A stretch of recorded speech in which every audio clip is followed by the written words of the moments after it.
Imagine this, a powerful public servant is accused of corruption. The evidence is strong, the case is clear, but guess what? The trial doesn't even start. Why? Because of a legal shield, a sanction for prosecution that acts like invisible force field, protecting them from facing the law. लेकिन अब ये बिल्कुल बदल चुका है क्योंकि नए law भारतीय नागरिक सुरक्षा संहिता ने इस खेल को पूरी तरीके से बदल दिया है।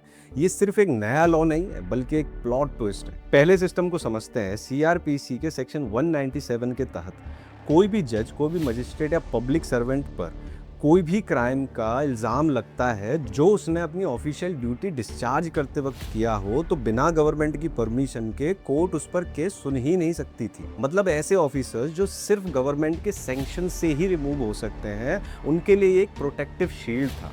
बट प्रोटेक्शन सिर्फ उन केसेस के लिए था जो सच में उनकी ऑफिशियल ड्यूटी में किया गया हो। अगर क्राइम अपने पर्सनल बेनिफिट या फिर प्लेजर के लिए किया गया है तो फिर ये प्रोटेक्शन गायब।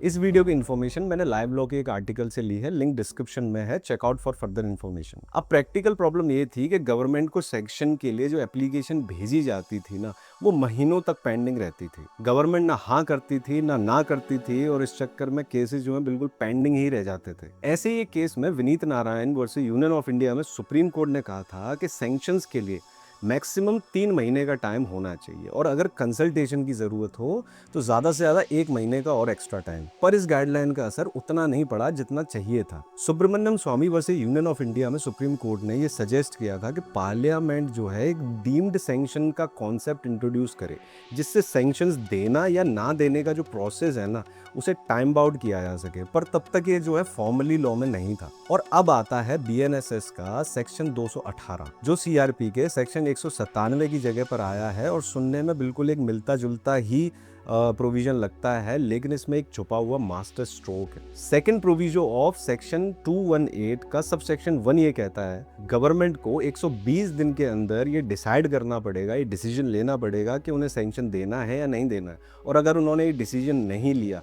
तो ऑटोमेटिकली वो ऐसा मान लिया जाएगा कि सैंक्शन जो है मिल गया है। मतलब कोई भी और 4 महीने से ज्यादा रुक नहीं सकता। ये न्यू लॉ एक डबल एज स्वॉर्ड है। एक तरफ प्राइवेट सिटीजन्स और इन्वेस्टिगेशन एजेंसीज के लिए बून है। पहले एक आम आदमी कंप्लेंट करता था और गवर्नमेंट सैंक्शंस देती नहीं थी तो केस वहीं का वहीं लटका रहता था। लेकिन अब बस 120 दिन का इंतजार करना है और उसके बाद केस आगे बढ़ सकता है। दूसरी तरफ पब्लिक सर्वेंट्स के लिए एक बहुत बड़ा चैलेंज भी हो सकता है। पहले सैंक्शन जो थी वो एक शील्ड थी, एक लीगल शील्ड थी जो अननेसेसरी प्रोसिक्यूशंस को कोर्ट में पहुंचने से रोकती थी। लेकिन अब गवर्नमेंट अगर टाइम पे एक्शन ना ले कि भाई सैंक्शन देना है या नहीं देना है, तो एक ऑनेस्ट ऑफिसर भी प्रोसिक्यूशन का शिकार हो सकता है। क्योंकि यहाँ सैंक्शन अप्रूव होने के लिए कोई भी एक्टिव रिव्यू या माइंड एप्लीकेशन की जरूरत नहीं है, बस जो टाइम लिमिट है उसके क्रॉस होने का वेट है। सुप्रीम कोर्ट ने भी इस नए लॉ के ऊपर, इस नए प्रोविजन के ऊपर अपनी ऑब्जर्वेशन दी है। Suniti versus state of UP में कोर्ट ने कहा था कि डीम्ड सैंक्शन एक लीगल फिक्शन की तरह है। यहाँ पर ये अज्यूम किया जाता है कि गवर्नमेंट ने सैंक्शन अप्रूव कर दिया है, भले उन्होंने एक्टिवली इस चीज में डिसीजन लिया हो या नहीं लिया हो। लेकिन सुप्रीम कोर्ट ने Prakash Singh Badal versus state of Punjab के केस में यह भी कहा था कि अगर कोई भी क्राइम पर्सनल बेनिफिट या प्लेजर के लिए किया गया है तो वैसे भी कोई प्रोटेक्शन नहीं मिलेगी। मतलब ये लॉ जो है एक अच्छा बैलेंस क्रिएट करने की कोशिश तो कर रहा है। तो अब सवाल ये है कि क्या ये चेंज फेयर है? क्या पब्लिक सर्वेंट की प्रोटेक्शन कम हो रही है या करप्शन को रोकने के लिए बहुत ही इफेक्टिव स्टेप है? अब सच ये है कि नए लॉ के चलते अब गवर्नमेंट की लथार्जी का एक कोई लूप होल नहीं रहेगा।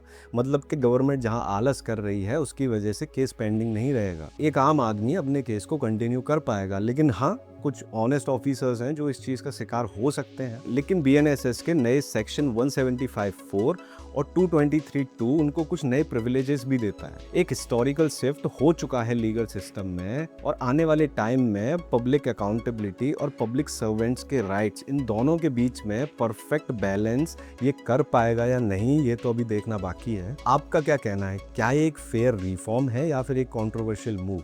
आप हमें कमेंट में ज़रूर बताइएगा। और अगर ये वीडियो आपको इन्फॉर्मेटिव लगी हो तो लाइक, सब्सक्राइब, शेयर ज़रूर से कर दीजिएगा।